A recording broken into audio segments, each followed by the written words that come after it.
Everyone's dating history is different, but there are some romantic patterns we are prone to repeat more than others. Depending on our childhoods, we'll have certain needs that have to be met for a fulfilling relationship.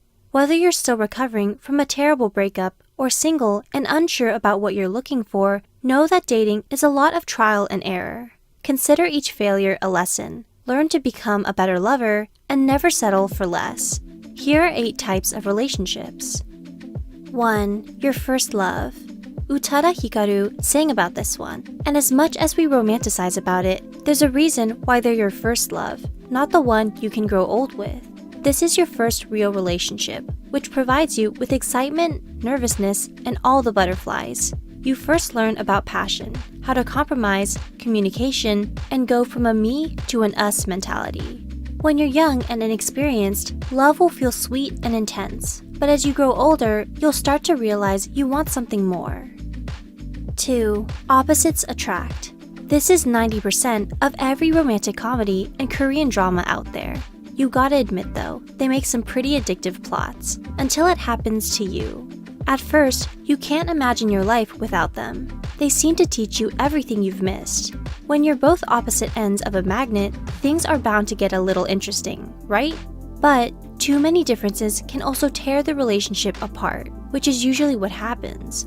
Having different interests is normal, but your beliefs and values have to be similar. 3. Friends with benefits. Have you ever only wanted sex, but nothing more complicated than that? This is a casual relationship you enter when you and your partner agree that you're strictly bed buddies and nothing more.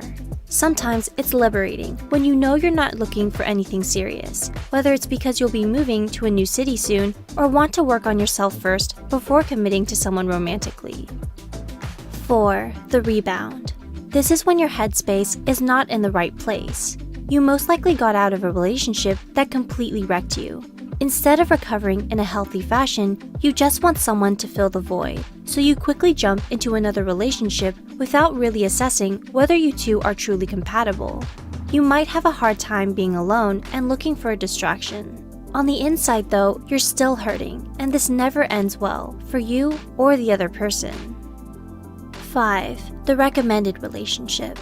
Have your parents and friends ever pressured you to find Mr. or Mrs. Perfect? You probably know this one well.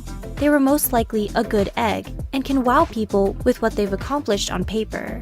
The two of you can get along, but something doesn't feel right. You start to realize you want someone with a little more substance without all the polished Kodak moments. 6. The toxic one. This is the one you'll probably spend the rest of your life recovering from. The thing about being in a toxic relationship is that the person you're with might not be physically or sexually abusive. Often, it's the emotional manipulation they use on you that makes you question if you're the one at fault. We hope that if you can relate to this, you'll be able to leave them. You deserve someone good for your health. 7. The friend. Have you ever gotten in a relationship with one of your friends? Sometimes, friendships can bloom into a deep and fulfilling love. But other times, we might scratch our heads down the road and wonder when the romantic feelings will start to kick in. It's okay to recognize that you just don't feel those sparks with them. This gives you the chance to learn about what works for you and what doesn't. 8. The one. This is the relationship we all aim to find. It might be someone you've never expected, but the chemistry you have is natural and undeniable. You can see a future with this person. You have great emotional compatibility and can resolve communication problems well. Even on your worst nights, the two of you can get through the storms together. And you know no matter what, you can always count on each other. Which relationship do you resonate with most? If you're single, we're curious to hear about which appeals to you the most, or what you've learned from past relationships that didn't work out. Leave a comment below and be sure to subscribe for more helpful content. Thanks for watching!